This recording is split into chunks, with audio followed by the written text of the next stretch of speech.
아버지의 마지막을 지키러 간 날, 저는 상상도 못한 장면을 목격했습니다. 문틈 너머로 들려오던 낯선 여자의 웃음소리. 오늘 이야기 끝까지 들어보시고 영상이 마음에 드셨다면 구독과 좋아요, 알림 설정까지 부탁드립니다. 안녕하세요. 저는 올해 52살 된 주부입니다. 오늘 제가 들려드릴 이야기는 지난 몇 달 사이에 제 가족에게 일어난 일입니다. 아직도 믿기지 않을 정도로 충격적이었던 일이었는데 혹시나 저와 비슷한 상황에 처하신 분들께 도움이 될까 해서 용기를 내어 사연을 보냅니다. 저희 아버지는 올해 81살이십니다. 평생 농사를 지으시며 묵묵히 가족을 책임져 주신 분이에요. 어머니는 제가 30살 되던 해에 돌아가셨고 그 뒤로 아버지는 혼자서 시골집을 지키며 사셨습니다. 저는 결혼 후 서울에서 살게 되어 자주 찾아뵙지 못했지만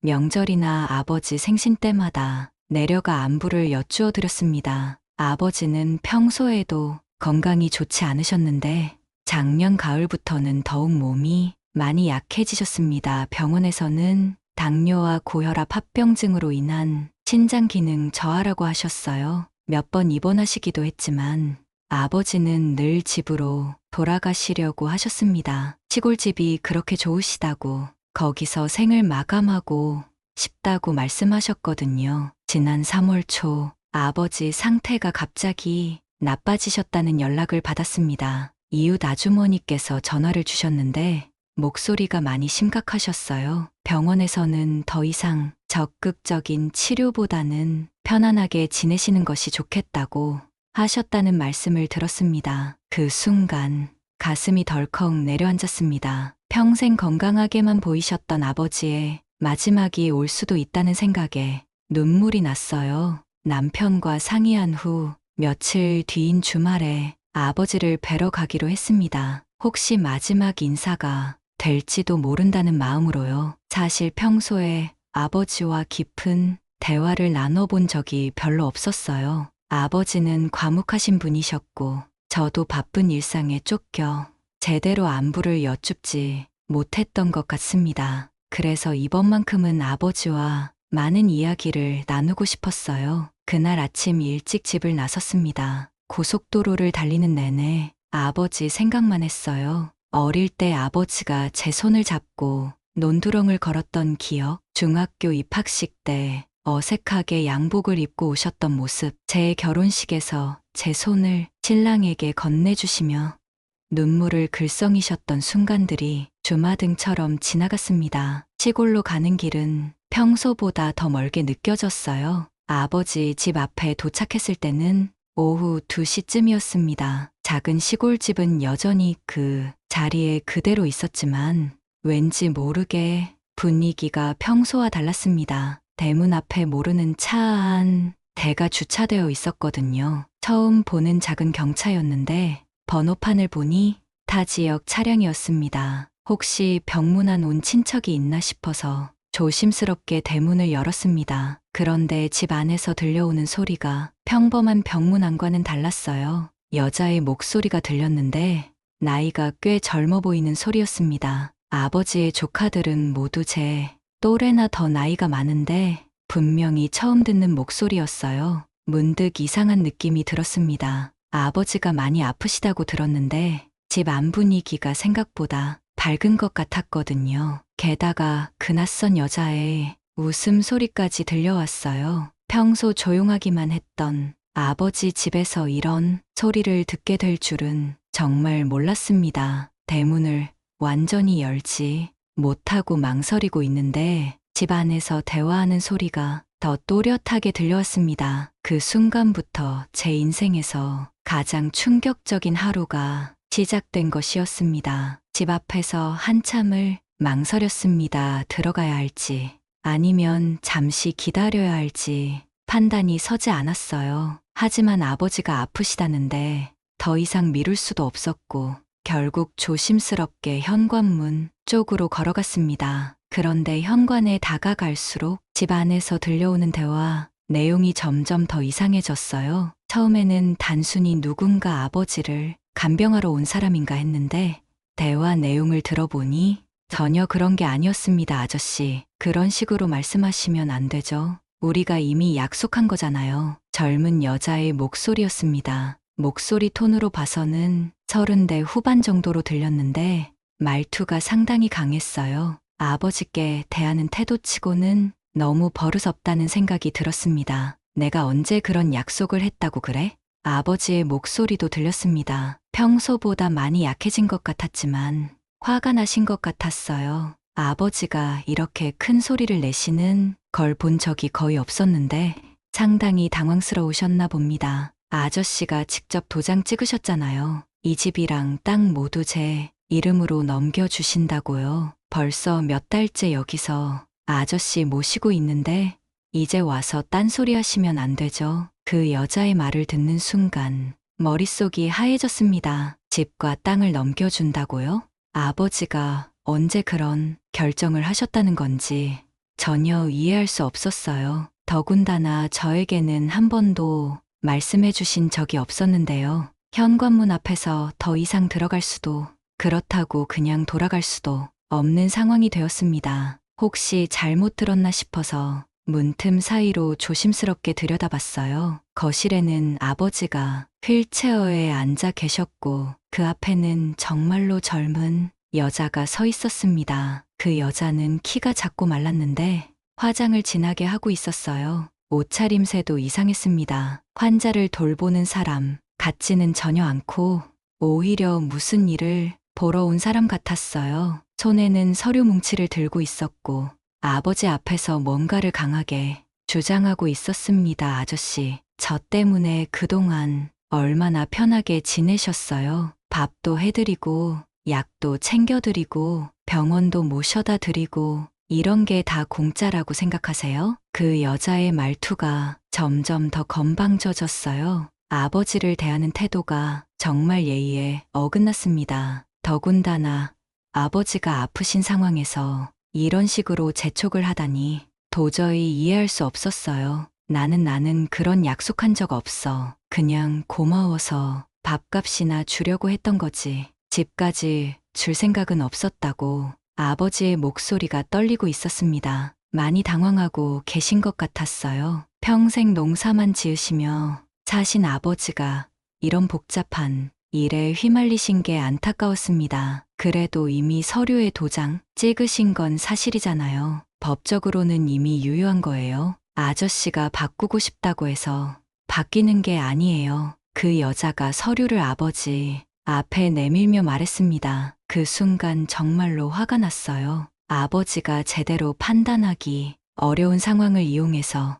이런 일을 벌이고 있다는 게 너무 뻔했거든요. 문틈으로 더 자세히 보니 거실 한쪽에는 여자 물건들이 놓여 있었어요. 화장품, 옷까지, 심지어 슬리퍼까지 분명히 이 집에서 살고 있는 것 같았습니다. 도대체 언제부터 여기서 지내고 있었던 걸까요? 그때 아버지가 고개를 들어 현관 쪽을 보셨어요. 혹시 제가 온 걸 아시나 했는데 다행히 저를 보지는 못하신 것 같았습니다. 하지만 아버지의 얼굴을 제대로 본 순간 정말 놀랐어요. 몇 달 사이에 얼굴이 많이 야위셨고 눈빛도 예전 같지 않았습니다. 아저씨, 제가 이렇게까지 말하기 싫은데 자꾸 이상한 소리 하시니까 그러는 거예요. 저한테 얼마나 의존하고 계세요. 제가 없으면 아저씨 혼자서 뭘 할 수 있어요? 그 여자의 말이 점점 더 독해졌습니다. 아픈 노인을 협박하는 것 같아서 참을 수가 없었어요. 당장 들어가서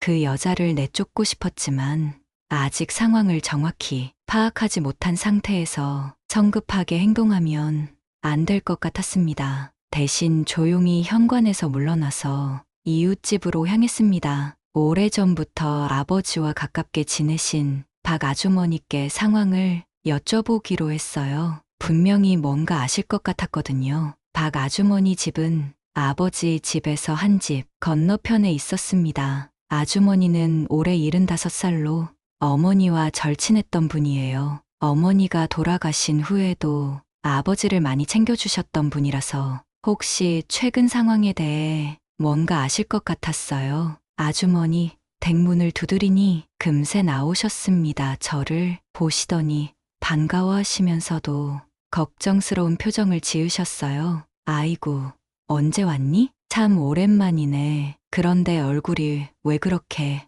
굳어 있어?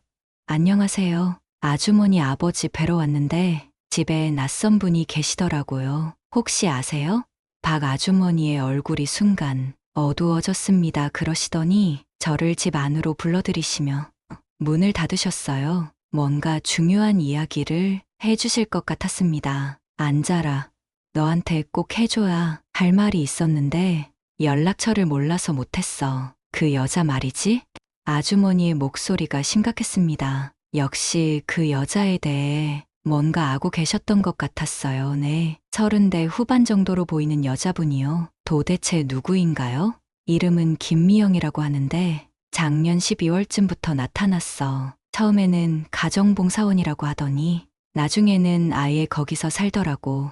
내가 처음부터 수상하다고 생각했는데 박 아주머니가 한숨을 크게 쉬셨습니다. 그러시더니 찻잔을 내 앞에 놓으시며 본격적으로 이야기를 시작하셨어요. 너 아버지가 작년 가을에 많이 아파서 병원에 몇 번 입원했잖니? 그때 혼자 계시기 힘드니까 누군가 도움이 필요하다는 생각을 하셨나 봐. 그런데 어디서 알아왔는지 그 여자가 나타난 거야. 가정봉사원으로 온 거였나요? 그렇게 말은 했는데 뭔가 이상했어. 일반적인 가정봉사원하고는 달랐거든. 옷차림새도 그렇고 말투도 그렇고 더군다나 밤에도 집에 있더라고. 박 아주머니의 말을 듣는데 점점 더 이상한 기분이 들기 시작했어요. 아버지가 그런 결정을 하실 때 왜 저한테는 말씀해주지 않으셨을까요? 처음에는 나도 그냥 아픈 노인을 돌봐주는 착한 사람인 줄 알았어. 그런데 시간이 지날수록 뭔가 이상했지. 너희 아버지가 그 여자한테 완전히 휘둘리고 있는 것 같더라고. 휘둘린다는 게 무슨 뜻이세요? 그 여자가 하자는 대로 다 하시는 거야. 병원도 그 여자가 정한 곳으로 가시고 약국도 그렇고 심지어 은행에도 몇 번 같이 가더라고. 내가 너무 이상해서 너희 아버지한테 괜찮으시냐고 물어봤는데 박 아주머니가 잠시 말을 멈추시더니 더 작은 목소리로 말씀하셨어요. 너희 아버지가 그러시더라. 그 여자 없으면 자기 혼자서는 아무것도 할 수 없다고 완전히 의존하게 되신 거지. 그런데 며칠 전부터는 아예 대놓고 싸우는 소리가 들려. 싸우는 소리요? 그 여자가 소리를 막 지르더라고. 무슨 약속을 했는데 지키지 않는다고. 자기가 얼마나 희생했는데 배신하느냐고.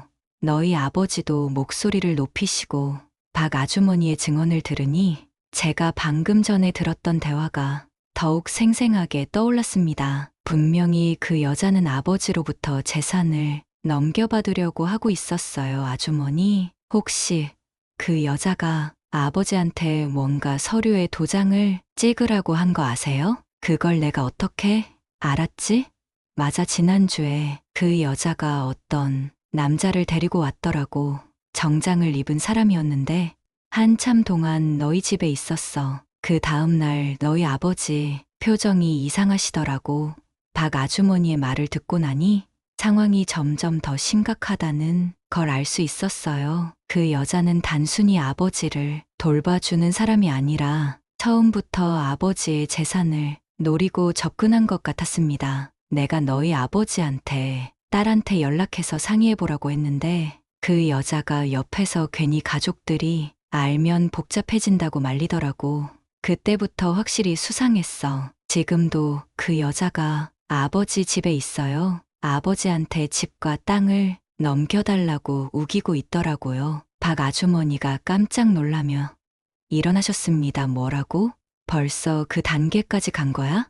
아이고, 이 일을 어떻게 해. 내가 진작에 너한테 연락을 했어야 했는데. 아주머니, 혹시 그 여자에 대해서 더 아시는 것 있으세요? 어디서 왔는지, 뭘 하는 사람인지? 글쎄 다 자세한 건 모르겠는데 며칠 전에 마을 이장님이 그러시더라. 다른 동네에서도 비슷한 일이 있었다고. 혼자 사는 노인들한테 접근해서 재산을 가로채는 사기꾼들이 있다고 하시더라고. 그 말을 듣는 순간 온몸에 소름이 돋았습니다. 설마 아버지가 그런 사기에 당하고 계신 건 아니겠죠? 하지만 지금까지 들은 이야기들을 종합해보면 그럴 가능성이 높아 보였어요. 박 아주머니와 더 이야기를 나누면서 그 여자 김미영의 정체에 대해 점점 더 많은 것을 알게 되었습니다. 아주머니는 평소에 마을 일에 관심이 많으신 분이라서 여러 가지 정보를 갖고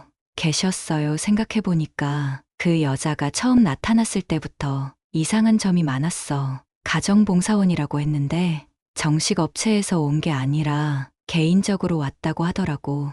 그리고 비용도 다른 곳보다 훨씬 싸다고 했어. 아버지가 어떻게 그 여자를 알게 되신 거예요? 처음에는 병원에서 알았다고 하시더니 나중에는 누군가 소개해줬다고도 하시고 말이 계속 바뀌더라고. 아마 그 여자가 거짓말을 한 것 같아. 박 아주머니가 찻잔을 비우시더니 더 심각한 표정으로 말씀을 이어가셨습니다. 그리고 또 이상한 게 그 여자가 너희 아버지 건강 상태에 대해서 이상한 말을 하더라고. 상태가 많이 나쁘다고, 혼자서는 절대 살 수 없다고. 그런데 내가 보기에는 너희 아버지가 그렇게까지 심하지는 않으셨거든. 이 말을 듣고 깜짝 놀랐어요. 혹시 그 여자가 아버지의 판단력을 흐리려고 일부러 그런 말을 한 건 아닐까 하는 생각이 들었거든요. 혹시 아버지가 약을 많이 드셨나요? 그렇지. 그것도 이상했어. 그 여자가 온 다음부터 너희 아버지가 약을 엄청 많이 드시더라고. 전에는 병원에서 주는 약 몇 알만 드셨는데 요즘에는 한 움큼씩 드세요. 어떤 약이요? 글쎄, 자세히는 모르겠는데 수면제 같은 것도 있는 것 같더라고. 너희 아버지가 자꾸 졸리시다고 하시거든. 예전에는 그런 적이 없었는데 박 아주머니의 증언을 들으면서 점점 더 무서운 그림이 그려지기 시작했어요. 그 여자가 단순히 재산을 노린 것이 아니라 아버지의 판단력을 흐리게 만들어서 자신의 뜻대로 조종하려고 했던 것 같았습니다. 아주머니, 혹시 다른 이웃분들도 이런 걸 알고 계세요? 물론이지. 마을 사람들이 다 걱정하고 있어. 특히 이장님이 많이 걱정하고 계시지. 며칠 전에는 너희 집 앞에서 큰 소리로 싸우는 걸 듣고 경찰에 신고할까도 생각하셨다고 하더라고. 그 정도로 심했나요? 그 여자가 너희 아버지한테 소리를 막 지르더라고. 나이도 어린 것이 어른한테 그럴 수가 있나. 아저씨가 약속 어기면 어떻게 해요? 제가 지금까지 희생한 게 얼마인데 이런 식으로 말이야. 그 말을 듣고 나니 더욱 화가 났어요. 아픈 노인을 그런 식으로 협박하다니 정말 용서할 수 없었습니다. 그리고 또 이상한 게 있어. 그 여자가 너희 아버지 통장이랑 도장을 다 관리하고 있더라고. 은행에 갈 때도 항상 같이 가고 아버지 혼자서는 절대 안 보내더라고. 뭐라고요? 통장까지요?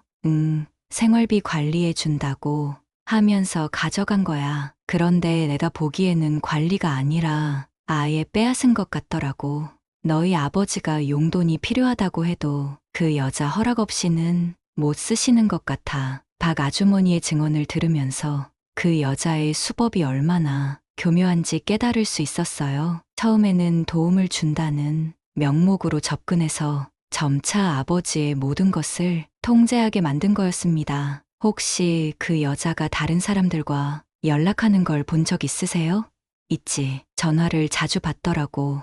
그런데 전화 받을 때는 항상 집 밖으로 나가서 받아. 무슨 비밀스러운 얘기를 하는 것 같더라고. 한 번은 다음 타겟은 어디냐는 말을 하는 걸 들었어. 타겟이라고요? 그때 확실히 이상하다고 생각했지. 일반적인 가정봉사원이 그런 말을 할 리가 없잖아. 분명히 조직적으로 하는 일인 것 같더라고.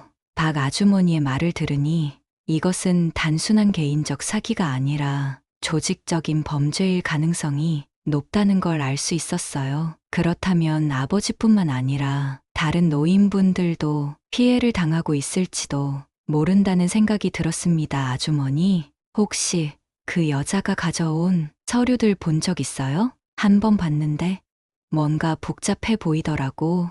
재산 양도각서라고 써 있는 것 같았는데 글씨가 작아서 자세히는 못 봤어. 그런데 너희 아버지 도장이 찍혀 있더라고. 아버지가 제대로 이해하고 도장을 찍으신 걸까요? 그게 말이야. 내가 보기에는 제대로 이해 못하신 것 같아. 그 여자가 복잡한 말로 설명하면서 빨리 찍으라고 재촉하더라고. 너희 아버지도 많이 혼란스러워 하시는 것 같았어. 그 순간 정말로 아버지가 사기를 당하고 있다는 확신이 들었어요. 게다가 아버지의 건강 상태와 약물 때문에 정상적인 판단을 하기 어려운 상황을 이용당한 것 같았습니다. 아주머니, 지금 당장 가서 아버지를 도와드려야겠어요. 이대로 두면 안 될 것 같아요. 그래, 빨리 가봐. 그런데 조심해. 그 여자가 만만한 상대가 아닌 것 같더라고.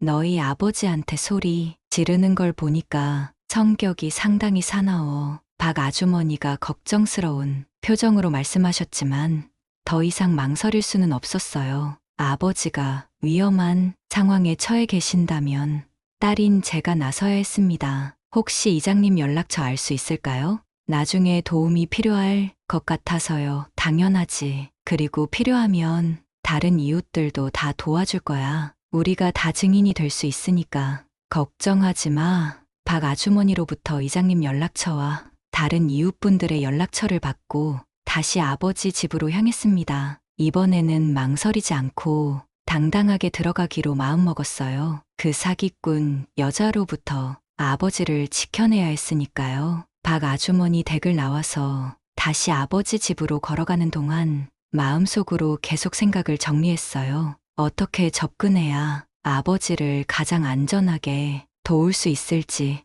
그 사기꾼 여자를 어떻게 상대해야 할지 말이에요. 아버지 집 대문 앞에 도착했을 때 안에서는 여전히 말다툼이 계속되고 있었습니다. 이번에는 그 여자의 목소리가 더욱 거칠어져 있었어요. 아저씨, 이제 그만하세요. 딸이 와서 뭘 할 수 있어요? 어차피 아저씨 혼자서는 아무것도 못 하잖아요. 그 말을 듣는 순간 더 이상 참을 수 없었어요. 현관문을 열고 집 안으로 들어갔습니다. 안녕하세요. 제가 나타나자 거실이 순간 조용해졌어요. 아버지는 깜짝 놀라신 표정이셨고 그 여자는 당황한 듯 저를 쳐다봤습니다. 가까이서 보니 확실히 30대 후반 정도로 보였는데 생각보다 키는 작았지만 눈빛이 상당히 날카로웠어요. 아버지, 안녕하세요. 몸은 좀 어떠세요? 아, 그래, 언제 왔니? 미리 연락을 했으면 좋았을 텐데.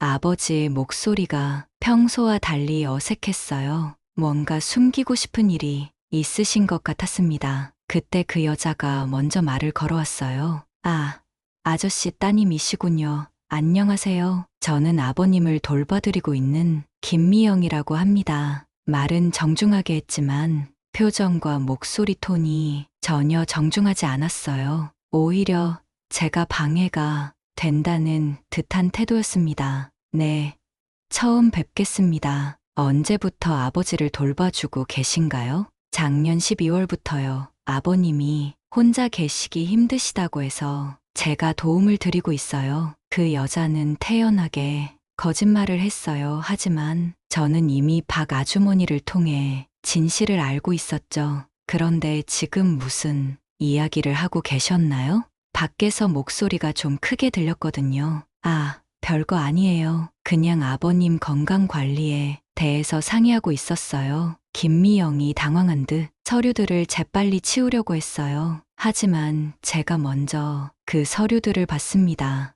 이게 뭔가요? 서류를 집어 들고 보니 정말로 재산양 도각서였어요. 아버지의 집과 땅을 김미영에게 무상으로 양도한다는 내용이었고 아버지의 도장이 선명하게 찍혀 있었습니다. 아버지, 이게 뭐예요?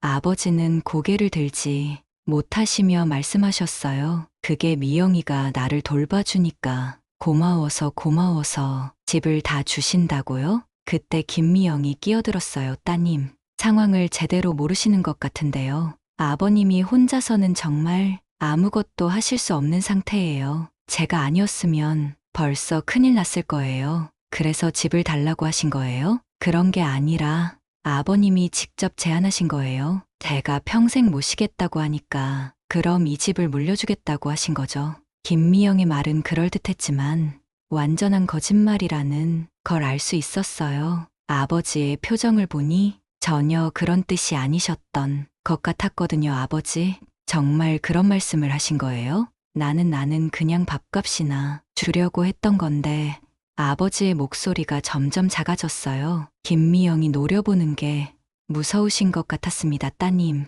아버님이 지금 상태가 좋지 않으셔서 기억이 좀 흐릿하세요. 하지만 법적으로는 이미 유효한 서류예요. 공증까지 받았거든요. 김미영이 도전적인 태도로 말했어요. 그 순간 정말로 화가 머리끝까지 올랐습니다. 공증을 받았다고요? 아버지가 제대로 된 판단 상태에서 그런 결정을 하셨을 리가 없는데요. 무슨 말씀이세요? 아버님이 멀쩡하게 본인 의사로 결정하신 거예요. 따님이 와서 이래라 저래라 할 일이 아니죠. 김미영의 태도가 점점 더 건방져졌어요. 마치 자신이 이 집의 주인인 것처럼 행동했습니다. 그런데 지금까지 아버지를 돌봐주신 대가로 집 전체를 달라는 게 말이 됩니까? 시세로 따지면 몇억 원짜리 재산인데요. 따님은 그동안 아버님을 얼마나 돌봐드렸나요? 명절에 잠깐씩 오는 게 전부였죠? 저는 몇 달 동안 밤낮 없이 모셨어요.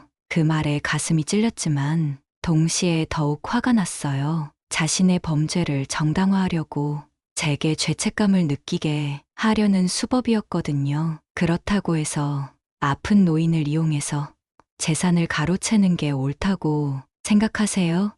뭐라고요? 누가 누구를 이용한다고요? 김미영의 목소리가 갑자기 거칠어졌어요. 본성이 드러나기 시작한 것 같았습니다. 김미영의 태도가 갑자기 변하면서 그동안 숨겨왔던 본성이 드러나기 시작했어요. 처음에는 정중했던 말투가 점점 거칠어지더니 이제는 아예 본색을 드러내기 시작했습니다. 당신이 뭘 안다고 그런 말을 해요? 내가 얼마나 희생했는데. 김미영이 소리를 지르기 시작했어요. 아버지는 그 모습을 보시며 움츠러드셨습니다. 분명히 평소에도 이런 식으로 아버지를 대했을 것 같았어요. 희생이라고 하시는데 구체적으로 뭘 하셨는지 말씀해 보세요. 혹시 아버지 통장이랑 도장을 관리하신 것도 희생에 포함되나요? 그건 아버님이 관리하기 힘드시니까 제가 도와드린 거예요. 김미영이 당황하며 변명했지만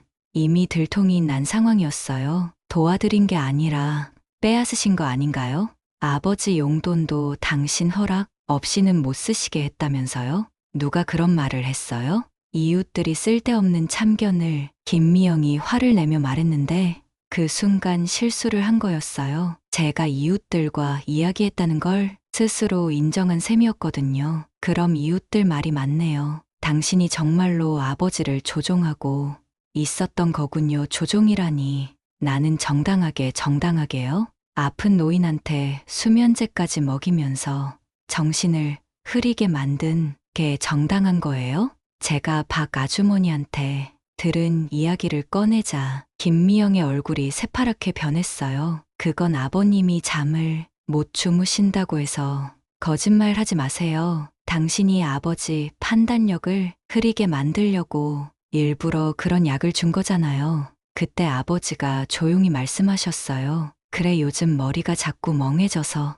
뭔가 이상하다고 생각했는데 아버지의 말씀을 듣고 김미영이 완전히 당황했어요. 하지만 곧 태도를 바꿔서 더욱 공격적으로 나왔습니다. 좋아요. 그럼 당신이 아버님을 모시세요. 당신이 매일 와서 밥 해드리고 병원 모셔다 드리고 밤새 간병할 수 있어요? 그런 건 제가 알아서 할 일이에요. 당신이 신경 쓸 필요 없어요. 웃기지 마. 당신 같은 년이 뭘 할 수 있다고. 지금까지 명절 때나 얼굴 비추던 주제에 김미영이 드디어 본성을 완전히 드러냈어요. 말투가 완전히 달라졌고 표정도 사납게 변했습니다. 욕설까지 하시네요. 역시 처음부터 사기꾼이었군요. 사기꾼? 누가 사기꾼이야. 나는 정당한 대가를 받는 거라고.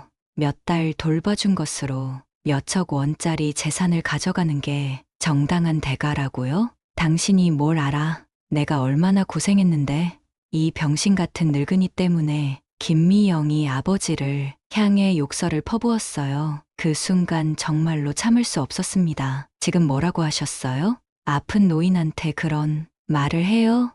맞아. 병신이야, 병신. 약만 축내고 밥만 축내고 나 없으면 하루도 못 사는 주제에 배은망덕하게 아버지가 그 말을 들으시며 완전히 위축되셨어요. 아마 평소에도 이런 말을 들으셨을 것 같았습니다. 당장 나가세요. 이 집에서 당장 나가라고요.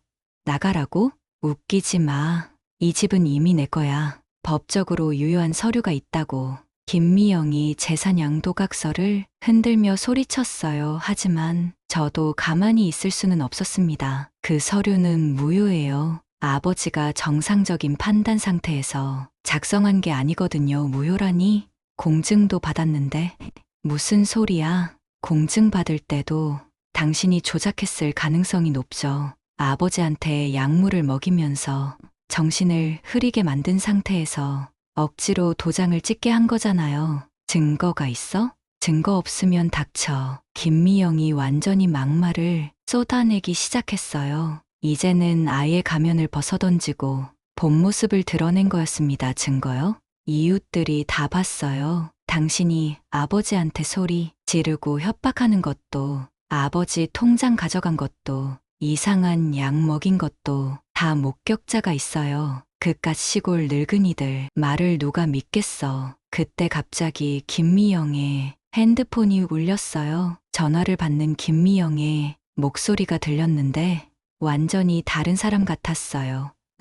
나야. 지금 좀 복잡해. 타겟의 딸이 나타났어. 어떻게 할까? 그 말을 듣고 확신했어요. 정말로 조직적인 사기였던 거였습니다. 그리고 아버지는 그들이 말하는 타겟 중 하나였던 거고요. 김미영이 전화를 받으며 타겟이라는 말을 하는 걸 들었을 때 등골이 오싹했어요. 이것은 단순한 개인적 사기가 아니라 조직적인 범죄였던 거였습니다. 아버지는 그들의 계획된 범죄 대상 중 하나였던 거고요. 전화를 끊은 김미영이 다시 저를 보며 말했어요. 좋아. 어차피 들켰으니 솔직히 말할 게 맞아. 나는 혼자 하는 게 아니야. 우리는 전문적으로 이런 일을 하는 사람들이거든. 김미영이 아예 모든 걸 인정해버렸어요. 더 이상 숨길 것도 없다는 듯이 당당하게 말했습니다. 전문적으로 노인 사기를 한다는 뜻이에요?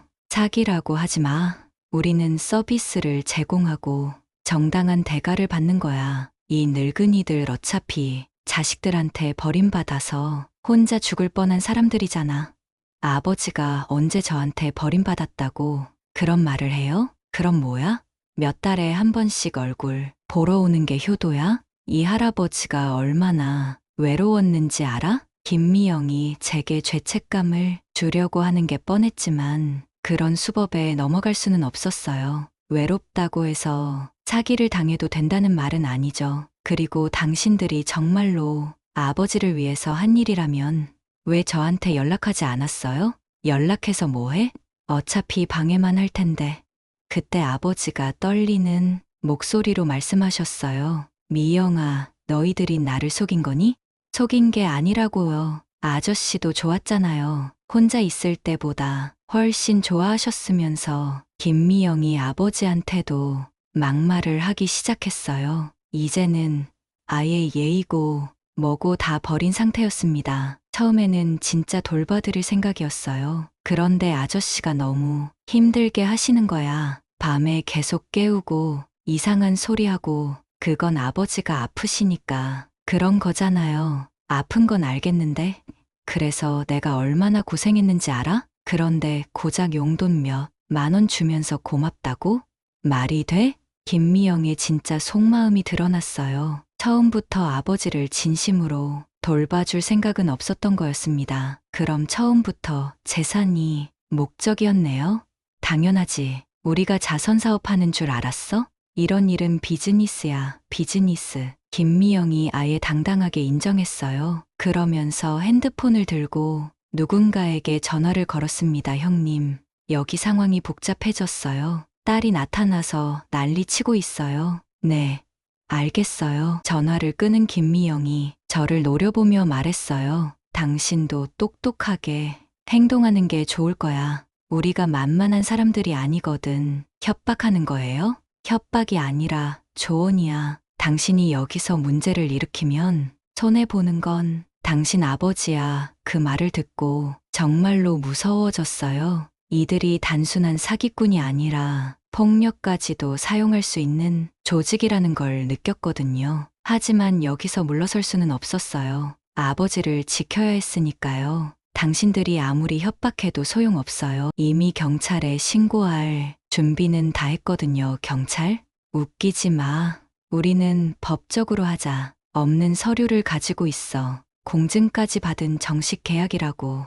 그 공증이 조작된 거라는 증거도 있어요. 아버지한테 약물을 먹여서 정신을 흐리게 만든 상태에서 억지로 도장을 찍게 한 거잖아요. 약물이라니 그냥 수면제 좀 준 것뿐이야. 김미영이 또 실수를 했어요. 스스로 아버지한테 약을 먹였다는 걸 인정한 거였습니다. 수면제요? 의사 처방 없이 남한테 약을 먹인 것도 범죄예요. 처방전 있어. 내 이름으로 받은 거지만 그럼 더 큰 문제네요. 다른 사람 명의로 받은 약을 아버지한테 먹인 거잖아요. 김미영이 점점 더 당황하며 말실수를 계속했어요. 아마 평소에는 이렇게 추궁당해 본 적이 없어서 준비가 안 된 것 같았습니다. 그때 갑자기 집 밖에서 차 소리가 들렸어요. 김미영이 전화했던 사람이 온 것 같았습니다. 내 동료가 왔어. 이제 상황이 달라질 거야. 김미영이 위협적으로 말했지만 저는 이미 마음에 준비를 하고 있었어요. 박 아주머니께 미리 말씀드렸기 때문에 필요하면 이웃들의 도움을 받을 수 있었거든요. 곧 현관문이 열리면서 정장을 입은 중년 남자가 들어왔어요. 키가 크고 덩치가 좋은 사람이었는데 표정이 상당히 험악했습니다. 무슨 일이야? 그 남자가 김미영에게 물어봤어요. 이 여자가 아저씨 딸인데 와서 난리치고 있어요. 난리라니요? 저는 아버지를 사기꾼들로부터 지키려는 거예요. 제가 당당하게 말하자 그 남자가 저를 째려봤어요. 사기꾼이라고? 우리가 뭘 잘못했는데? 아픈 노인을 이용해서 재산을 가로채려는 게 잘못이 아니에요? 가로채는 게 아니라 정당한 대가를 받는 거지. 누가 당신 아버지 돌봐달라고 했어? 그 남자의 말투도 김미영처럼 건방졌어요. 이들이 얼마나 많은 노인들을 이런 식으로 속여왔는지 짐작할 수 있었습니다. 정당한 대가라고 해서 몇억 원짜리 재산을 다 가져가는 게 말이 돼요? 시장 경제잖아. 수요와 공급이야. 외로운 노인이 있고 우리가 서비스를 제공하고 뭐가 문제야? 그 남자가 마치 자신들의 행위가 정당한 비즈니스인 것처럼 말했어요. 정말로 양심이라는 게 없는 사람들이었습니다. 그럼 다른 노인들도 이런 식으로 속이고 있다는 뜻이네요. 속인다는 표현은 별로야. 우리는 그분들이 외롭지 않게 해드리고 그 대가를 받는 거거든. 몇 명이나 당했어요? 당했다니 우리 고객들은 모두 만족하고 계셔. 혼자 쓸쓸하게 죽는 것보다는 우리와 함께 지내다가 가시는 게 훨씬 나으니까. 그 말을 듣고 소름이 돋았어요. 이들은 정말로 조직적으로 혼자 사는 노인들을 찾아다니며 이런 일을 하고 있었던 거였습니다. 지금까지 몇 명한테 이런 짓을 했는지 말해보세요. 짓이라니. 우리는 합법적으로 일하고 있어. 그때 아버지가 갑자기 일어나려고 하시더니 비틀거리셨어요. 아마 약물 때문에 몸이 제대로 움직이지 않으신 것 같았습니다. 아저씨, 괜찮으세요? 제가 아버지를 부축하려고 하는데 김미영이 제 팔을 잡아당겼어요. 건드리지 마. 아저씨는 내가 돌볼 거야. 당신이 왜 아버지를 돌봐요? 당신은 사기꾼이잖아요. 사기꾼이라고 자꾸 그러지 마. 나는 진짜 아저씨를 위해서요? 그럼 왜 아까 아버지한테 병신이라고 욕했어요? 그게 위하는 거예요? 김미영이 할 말이 없어졌어요. 자신의 모순된 행동이 드러났거든요. 그때 그 남자가 저한테 다가왔어요. 아가씨, 이제 그만 집에 가는 게 좋겠는데? 위협적인 어조였지만 저는 물러서지 않았어요. 안 가요. 여기 제 아버지 집이에요. 나가야 할 사람은 당신들이죠. 그 남자가 저를 위협하려는 순간 갑자기 집 밖에서 여러 사람의 목소리가 들렸어요. 박 아주머니를 비롯해서 마을 이장님, 그리고 다른 이웃분들이 함께 오신 것 같았습니다. 이장님, 여기 있어요. 박 아주머니의 목소리가 들렸어요. 제가 혹시 모를 상황을 대비해서 아주머니께 도움을 요청해뒀거든요. 현관문이 열리면서 이장님을 비롯해 마을 어른들 5분이 들어오셨어요. 모두 심각한 표정이셨습니다. 무슨 일이야? 이장님이 상황을 파악하려고 하시자 김미영과 그 남자가 당황한 기색이 역력했어요. 안녕하세요. 저희는 아버님을 돌봐드리는 사람들이에요. 김미영이 갑자기 다시 정중한 말투로 돌아왔어요. 마을 어른들 앞에서는 본 모습을 드러낼 수 없었던 거겠죠. 돌봐준다고? 내가 보기에는 협박하고 있는 것 같은데? 이장님이 날카롭게 말씀하셨어요. 협박이라니요. 오해이세요. 그 남자가 변명했지만 이장님은 이미 상황을 다 파악하고 계셨어요. 우리가 며칠 전부터 다 지켜봤어. 당신들이 어떻게 하는지 말이야. 큰 소리로 싸우는 것도 들었고 이상한 서류 들고 다니는 것도 봤어. 박 아주머니가 옆에서 거들어 주셨어요. 맞아요. 이 사람들이 아버님한테 이상한 약도 먹이고 통장이랑 도장도 다 가져갔어요. 뭐라고? 이장님의 목소리가 더욱 엄해졌어요. 김미영이 급하게 변명했어요. 그건 아버님이 관리하시기 힘드시니까 제가 도와드린 거예요. 도와준다고 하면서 재산 양도각서까지 쓰게 했어? 제가 그 서류를 들고 이장님께 보여드렸어요. 이장님이 서류를 보시더니 고개를 저으셨습니다. 이런 서류를 쓰게 하다니 정말 한심하네. 이장님. 이건 합법적인 계약이에요. 그 남자가 항변했지만 이장님은 들으려 하지 않으셨어요. 합법적이라고? 아픈 노인한테 약물 먹이고 정신 흐리게 만든 상태에서 억지로 도장 찍게 한 게 합법적이야? 약물이라니. 그냥 수면제도 의사 처방 없이 남한테 먹이면 범죄야. 이장님이 단호하게 말씀하시자 김미영과 그 남자가 점점 더 궁지에 몰렸어요. 그때 다른 이웃 아저씨 한 분이 말씀하셨어요. 나도 이상하다고 생각했어. 며칠 전에 김 씨 집에서 차 소리가 밤늦게 들리더라고. 무슨 짐을 나르는 것 같더라고. 짐이요? 제가 물어보니 그 아저씨가 고개를 끄덕이셨어요. 큰 가방 같은 걸 차에 싣더라고. 혹시 김 씨 집 물건을 빼돌리는 건 아닌가 했어. 김미영이 깜짝 놀라며 말했어요. 그건 제 물건이에요. 당신 물건이 뭐가 그렇게 많아? 처음 몰 때는 작은 가방 하나만 들고 왔으면서? 박 아주머니가 예리하게 지적하셨어요. 그때 이장님이 아버지께 다가가셨어요. 김 씨, 정신이 좀 어때? 이 사람들이 당신한테 뭘 했어? 아버지가 힘겹게 말씀하셨어요. 이장님 머리가 자꾸 멍해져요. 뭔가 이상해요. 약을 뭘 먹었어? 미영이가 주는 약을 잠을 잘 자게 해준다고. 이장님이 김미영을 노려보셨어요. 당신이 무슨 약을 준 거야? 수면제요. 아버님이 잠을 못 주무신다고 해서 의사 처방전 있어? 그건 제 이름으로 받은 거지만 그럼 불법이야. 다른 사람 명의로 받은 약을 환자한테 먹인 거잖아. 이장님이 화를 내시자 그 남자가 개입했어요. 이장님, 우리는 합법적으로 일하고 있어요. 여기서 문제 삼을 일이 아니에요. 합법적이라고? 그럼 당신들이 누구인지부터 말해봐.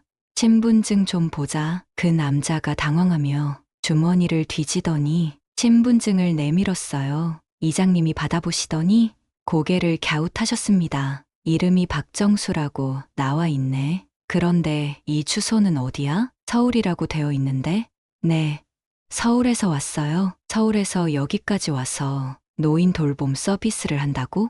말이 안 되잖아. 이장님의 추궁에 박정수라는 남자가 할 말을 잃었어요. 그때 박 아주머니가 중요한 말씀을 하셨어요. 이장님, 며칠 전에 다른 마을에서도 비슷한 일이 있었다고 하지 않았어요? 혹시 이 사람들이 맞아? 그 얘기 들었어. 인근 마을에서 혼자 사는 노인, 집에 이상한 사람들이 나타나서 재산을 가로챘다고 하더라고. 이장님의 말을 듣고 김미영과 박정수의 얼굴이 새파랗게 변했어요. 자신들의 범죄가 이미 다른 곳에서도 알려져 있다는 걸 깨달은 거겠죠. 이장님의 말씀을 듣고 김미영과 박정수가 완전히 궁지에 몰렸다는 걸 알 수 있었어요. 하지만 그들은 끝까지 발악했습니다. 다른 마을 일이랑 우리랑 무슨 상관이에요. 우리는 정당하게 일한 거라고요. 박정수가 소리쳤지만 이미 상황은 돌이킬 수 없었어요. 정당하다고? 그럼 경찰 와서 조사받아도 괜찮겠네? 이장님이 핸드폰을 꺼내시자 김미영이 급하게 말렸어요. 잠깐요. 굳이 경찰까지 부를 필요는 없을 것 같은데요. 왜? 정당하게 일했다면서? 그건 그렇지만 서로 이야기해서 해결할 수 있잖아요. 김미영이 당황하며 태도를 바꿨어요. 하지만 저는 절대 용서할 수 없었습니다. 안 돼요? 이미 늦었어요. 당신들이 한 일은 명백한 범죄예요. 제가 단호하게 말하자 박정수가 위협적으로 다가왔어요. 아가씨, 정말 이렇게 나올 거야? 그때 이웃 아저씨들이 박정수를 가로막았어요. 이 사람아, 위협하지 마. 그래, 우리가 다 보고 있으니까 함부로 하지 마.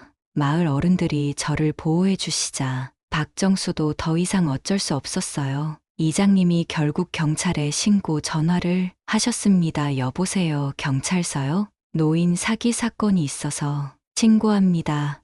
전화를 받은 이장님이 상황을 설명해 주셨어요. 경찰이 곧 올 거라고 하셨습니다. 김미영과 박정수가 서로 눈짓을 주고받더니 갑자기 나가려고 했어요. 우리 볼일 끝났으니까 가겠습니다. 어디 가려고 해? 이장님이 문을 막아서시며 말씀하셨어요. 경찰 올 때까지 여기 있어야지. 우리가 왜 여기 있어야 해요? 자유의지로 들어온 건데. 박정수가 항변했지만 이웃분들이 모두 문 앞을 막고 서셨어요. 사기꾼들을 그냥 보낼 순 없지. 맞아. 다른 노인분들한테도 피해 줄 수 있어. 그때 김미영이 갑자기 울기 시작했어요. 크크, 저희가 잘못했어요. 용서해 주세요. 갑자기 태도가 180도 바뀌었어요. 아마 경찰이 온다는 말에 겁이 났나 봅니다. 이제 와서 울어도 소용없어요. 아버지한테 한 짓을 생각하면 절대 용서할 수 없어요. 제가 차갑게 말하자 김미영이 더욱 울면서 말했어요. 제가 정말 잘못했어요. 처음에는 정말 돌봐드리려고 했는데 나중에 욕심이 생겨서. 욕심이요? 처음부터 계획된 범죄였잖아요.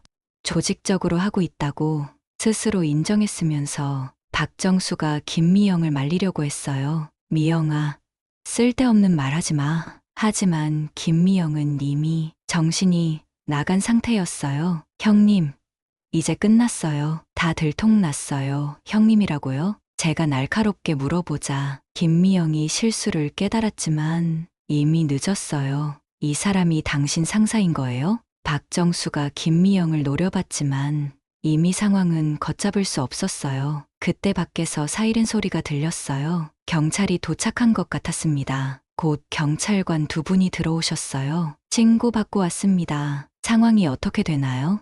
이장님이 상황을 설명해 드렸고 저도 지금까지 있었던 일들을 자세히 말씀드렸어요. 재산 양도각서, 불법 약물 투여, 통장 및 도장 갈취, 그리고 조직적 사기 등 모든 것을 다 설명했습니다. 경찰관이 김미영과 박정수에게 신분증을 요구했어요. 그리고 조사를 시작했습니다. 당신들이 노인분께 수면제를 투여했다는 게 사실인가요? 그건 아버님이 잠을 못 주무신다고 해서 의사 처방전은 있나요? 제 이름으로 받은 거예요. 그럼 무허가 의료행위네요. 그리고 이 재산 양도각서는 뭔가요?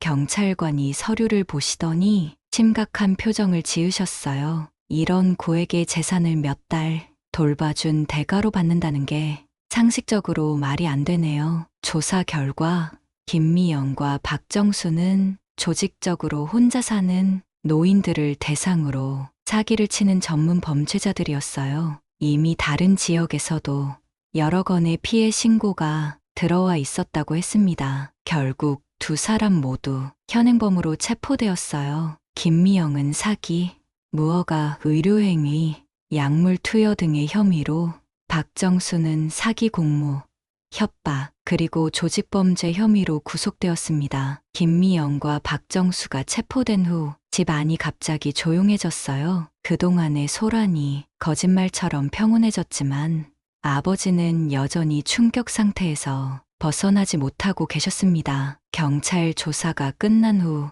이웃분들께서 하나둘 돌아가셨어요. 이장님은 마지막까지 남아서 저에게 말씀해 주셨습니다. 다행히 큰일 나기 전에 해결됐네. 앞으로는 아버지 좀 더 자주 살펴봐야겠어. 네, 이장님 정말 감사합니다. 이웃분들 도움이 없었다면 어떻게 됐을지. 그렇게 이장님까지 돌아가신 후 아버지와 둘만 남았어요. 아버지는 소파에 앉아서 멍하니 허공을 바라보고 계셨습니다. 아버지, 괜찮으세요? 그래, 나는 괜찮아. 그런데 정말 미안하다. 내가 너무 바보 같았지? 아버지의 목소리에 자책감이 가득했어요. 아버지 잘못이 아니에요. 그 사람들이 너무 교묘하게 속인 거예요. 며칠 후 아버지를 병원에 모시고 가서 정밀 검사를 받았어요. 다행히 김미영이 먹인 수면제로 인한 큰 후유증은 없었지만 당분간은 약물 성분이 완전히 빠질 때까지 주의 깊게 지켜봐야 한다고 했어요. 재산 양도각서는 법원에서 무효 판결을 받았어요. 아버지가 정상적인 판단, 능력이 없는 상태에서 강압에 의해 작성된 것이므로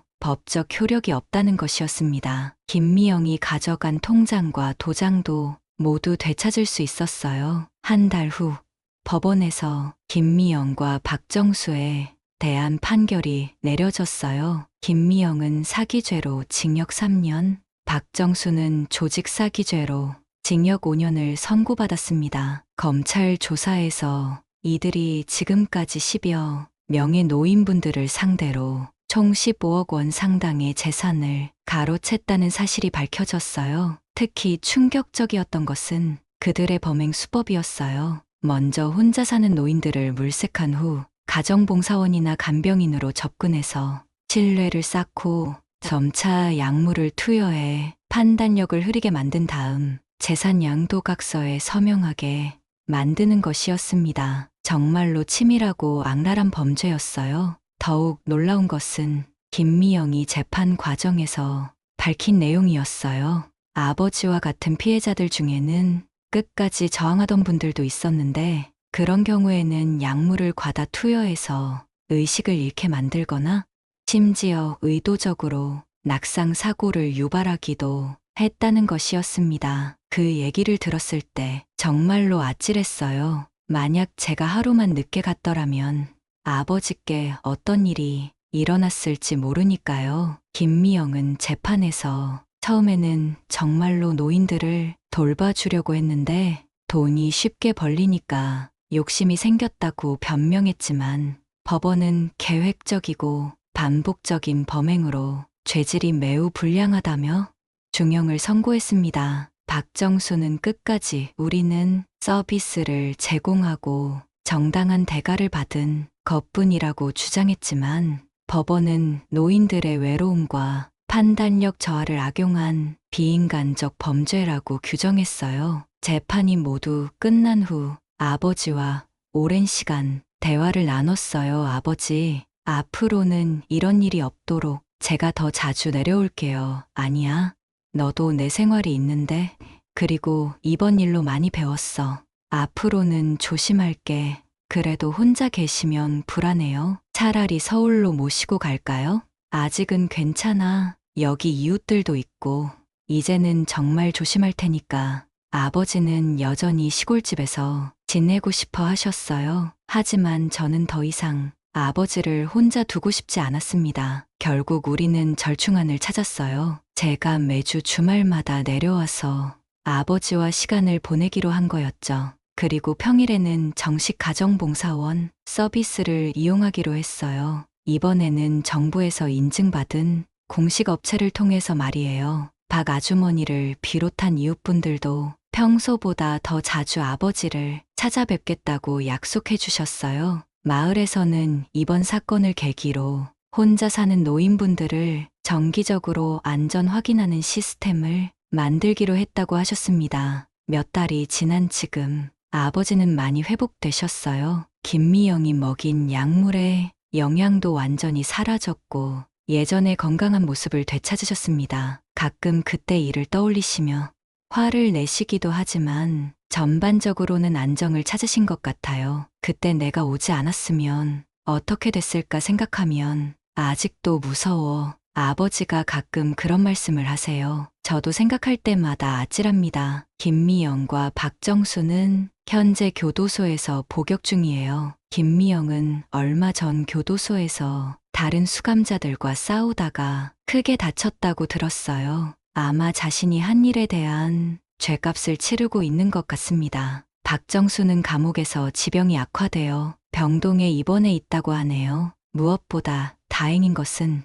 이들의 범죄가 밝혀지면서 다른 피해자분들도 일부나마 피해를 회복할 수 있게 됐다는 점이에요. 물론 이미 돌아가신 분들의 경우에는 되돌릴 수 없지만 아직 살아계신 분들은 적어도 더 이상의 피해는 막을 수 있었어요. 이번 일을 겪으면서 정말 많은 것을 깨달았어요. 부모님이 연세가 드시면서 점점 더 취약해지신다는 것, 그래서 자식인 제가 더욱 관심을 갖고 돌봐드려야 한다는 것을 절실히 느꼈습니다. 또한 이웃들의 중요성도 새삼 깨달았어요. 만약 박 아주머니를 비롯한 마을 분들이 관심을 갖고 지켜봐 주지 않았다면 분명히 더 큰 피해가 있었을 거예요. 요즘에는 노인을 대상으로 한 사기가 점점 더 교묘해지고 있다고 해요. 특히 혼자 사시는 어르신들은 외로움 때문에 더욱 쉽게 속을 수 있다고 합니다. 저는 이 사연을 통해서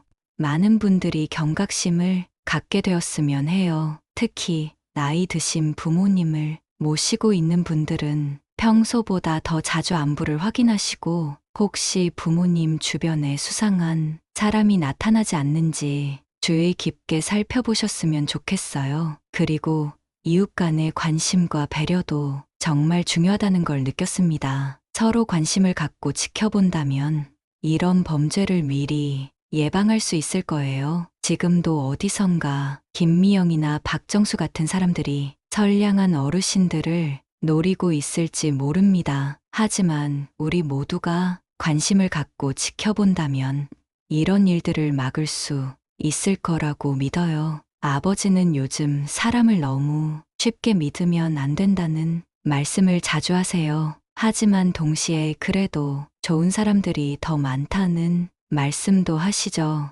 이웃분들의 도움 덕분에 그런 생각을 갖게 되신 것 같아요. 저도 이번 일을 통해 세상이 무섭기도 하지만 동시에 따뜻한 사람들이 더 많다는 걸 깨달았어요. 앞으로는 저도 다른 분들이 어려움에 처했을 때 도움을 줄 수 있는 사람이 되고 싶습니다. 긴 사연을 끝까지 들어주셔서 감사합니다. 모든 분들의 부모님이 건강하시고 이런 일을 당하지 않으시기를 진심으로 기원합니다. 아버지는 지금 요양병원에서 안정을 찾으셨고 그 여자는 사기 혐의로 법의 심판을 기다리고 있습니다. 여러분, 혼자 사시는 가족이 있다면 꼭 자주 연락드리세요. 오늘 이야기가 마음에 드셨다면 구독과 좋아요, 알림 설정으로 다음 이야기도 함께 해주세요.